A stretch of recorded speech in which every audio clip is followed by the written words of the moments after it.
Today I'm going to talk about curriculum design. Go to what is curriculum? Curriculum, one of the definitions I found, um, curriculum is a collection of lessons and assessments or other academic content. Doesn't necessarily have to be a textbook.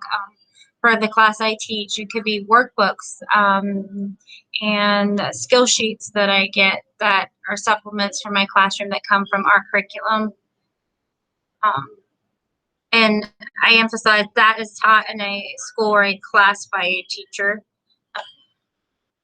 What is curriculum design? Well, curriculum design, it's purposeful because there's a purpose behind your curriculum. There's some things that you want to meet with the curriculum.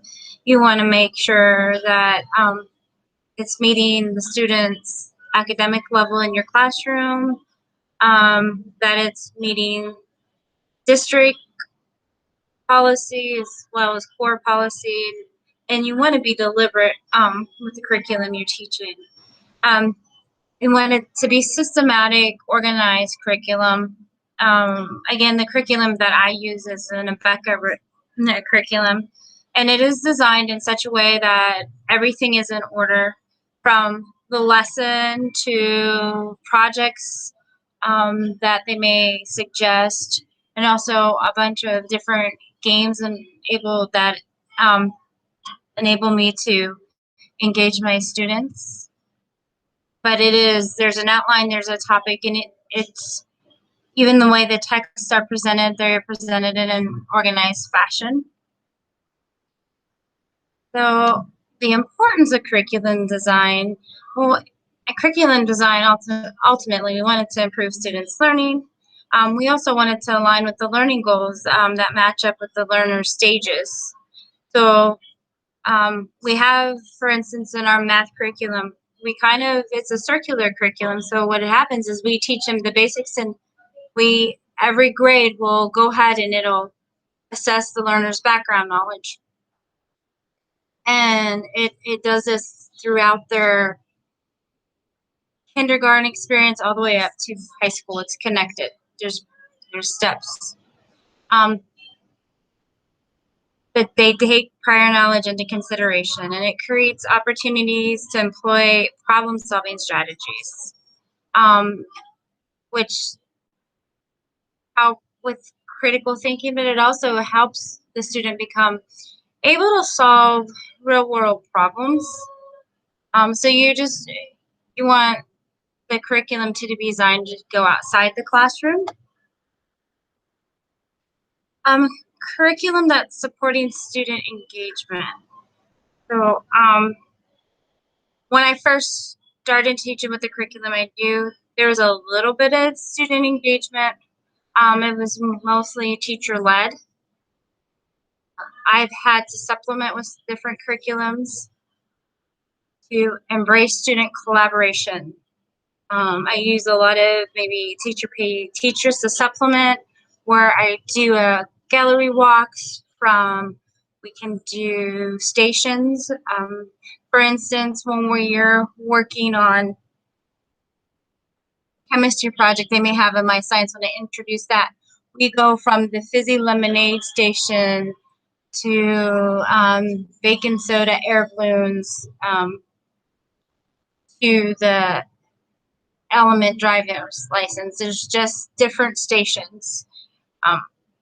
And I got that off of Teacher Pay Teachers, but it helps me it really engages my students, and they don't even know that they're learning about the different elements and what bonding is and bonding, and it's a great experience, and there's a lot of fun, and I was surprised at all the discussion that came out from that one assignment, and actually problem solving things, because one of the balloons weren't blowing up as fast as the other ones, and so they realized they didn't have enough baking soda in the one balloon. To provide different platforms of learning.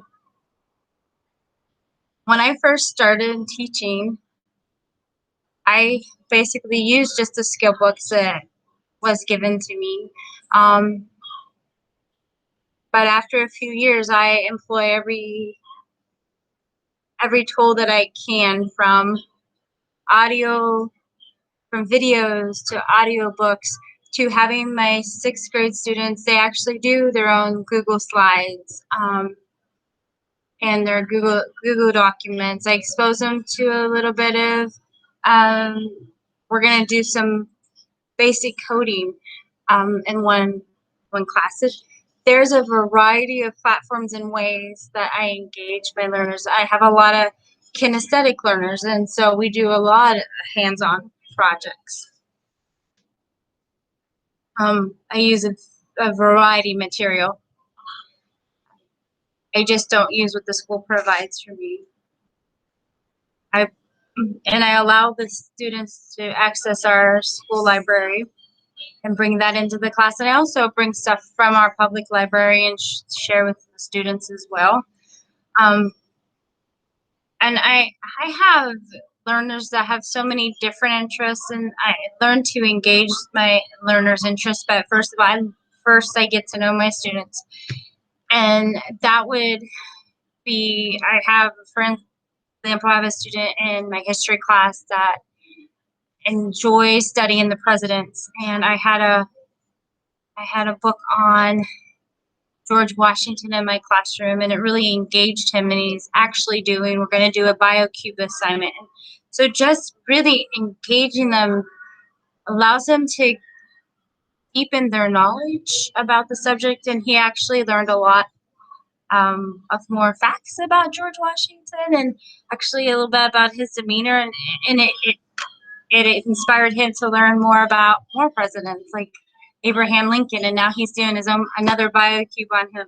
So it's just really important to do that, to foster the love for learning. That helps. You want a curriculum that will support that. So when it comes to curriculum supporting differentiation, you want to make sure that the materials match the students' learning styles.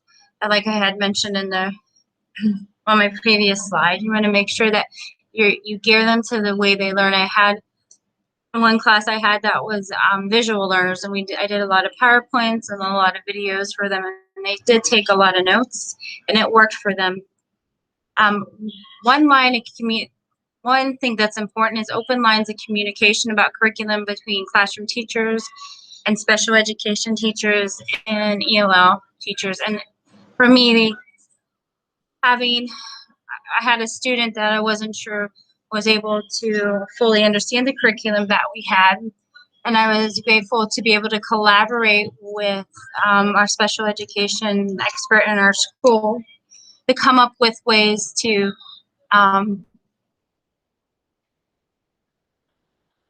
provide the knowledge of the subjects and engage him in a different way.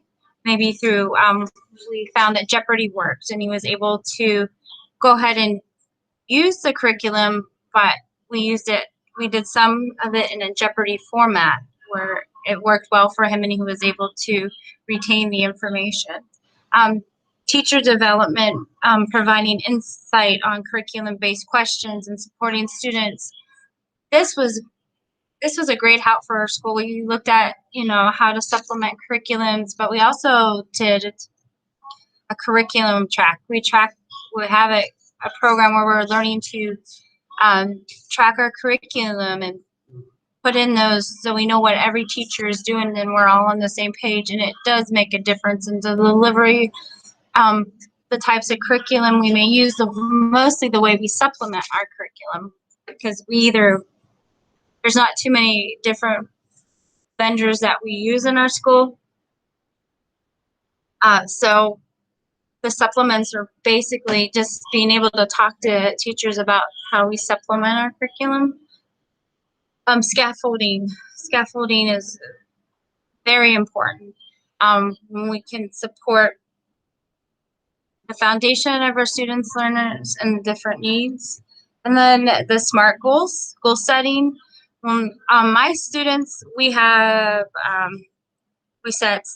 school learning goals, but we also have a classroom learning goal and a personal learning goal. But at the beginning, I realized I really had to be specific, and they helped me set a goal as well. So their goal for me is they wanted, um, I have a tendency, and I'm still new at teaching, I can go really fast through curriculum. And so I've been really um, working on, my goal was to be slow down on my delivery of my curriculum with my students. Um, and then goal setting would be able to measure the goal you want, um, make it attainable, making it relevant, and put a time bound on it. And everything that I discussed during this presentation has really helped me as I progress through my teaching career. It the th- the thoughts that I had about curriculum have changed tremendously, because curriculum's just basically, it's not a textbook. It's way more than that, and it's just bringing it all together.